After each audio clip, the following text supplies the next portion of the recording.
See that? Your pan can't talk, but your butter can. After 50 years of cast iron, those bubbles right there tell me everything. Today I'm going to give you the 10 tips that fixes darn near any problem with cast iron.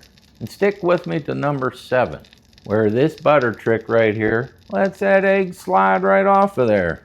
It'll be like it's on a sheet of ice. So let's go. And number 1, it's going to make a few of y'all flinch. Use soap. That fear of soap came like 40 or 50 years ago. There's no lie in this soap. It's not going to strip your seasoning off your skillet. It's not like a museum piece. It's a tool to use in the kitchen. Treat it well and it'll treat you well. Give her a quick wash, dry, and you're done. Number 2, everybody is obsessing over seasoning. I'm telling you, after 50 years, it's not about the seasoning. It's all about the heat. Perfectly seasoned pan on the wrong heat, it's going to fail. You get the right heat under this cast iron and all your problems just disappear. And everything else today builds on this. And number 3, you crank that heat up too high, your food burns and it also sticks. You always want to be low and slow. Cast iron holds heat like nothing else. You don't need the big flame. I'm between medium and low. Let her come up gentle. Slow and steady wins the race. And this one tip saves more pans than anything else. And number 4, something people don't talk a lot about. If you can, match that burner to the skillet. You put the big skillet on a small burner, you're going to have some uneven cooking and uneven heat. You get a screaming hot center and cold edges. When able, use a burner that fits the skillet, or let it preheat longer so the heat spreads evenly. That preheat, it's always key. Here's the one that ties it all together.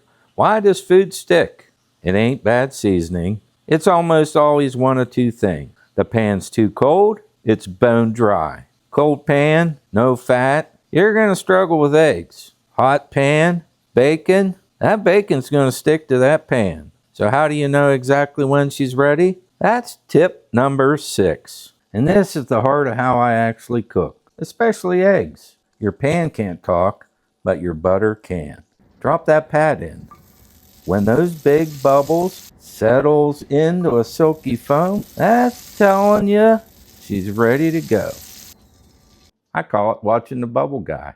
No thermometer, no guessing. The butter tells you the heat's perfect. And that's the second you cook. So number 7, the actual payoff. The second that butter foams right, you've got some self-release about to happen. Number 8, maintenance. Now if you ever get a pan that looks a little bit dull, you don't need to strip it down and start all over. Just put some oil on here, rub it in with a shop towel or a lint-free towel, and wipe it off like you made a mistake. Just keep wiping till it's all off. Do the inside, the outside. Stick her in your oven, depending on the oil you use, about 450 degrees for 1 hour. Turn the oven off, take it out after it cools down. That's all there is to seasoning. But if you cook in your cast iron correctly, you're not going to have to re-season it ever. Number 9, and this goes against everything you heard, I am positive of that. I don't store my pan with a coat of oil on it. I store it dry.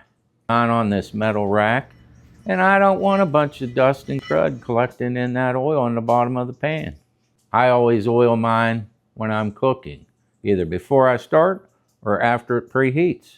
Just look at this shelf. Everyone stored bone dry for years. Black as night, bare and dry as the way. That's the Bob way. Number 10. Walk into any store, they're trying to sell you all kind of gadgets. They got scrapers, they got chain mails, they got the balls, they got the flat ones, they got all them gizmos. You don't need all that unless you enjoy using it. A stiff brush, dish soap, a little hot water. Highly recommend a fish turning spatula. Or some silicone to keep you safe. For handles, to grab it with, or to place it on your counter. Last but not least, shop towels out of them pop-up boxes. Pretty much lint-free. 50 years experience and 10 top tips. But you know, if you only remember just one, make it number 2. It's not about the seasoning, it's about the heat. Tell me down here below which one helped you the best. And if you want to go deeper on any of these, I got a bunch of videos linked right up here. Y'all should give some of these tips a go and just keep cooking.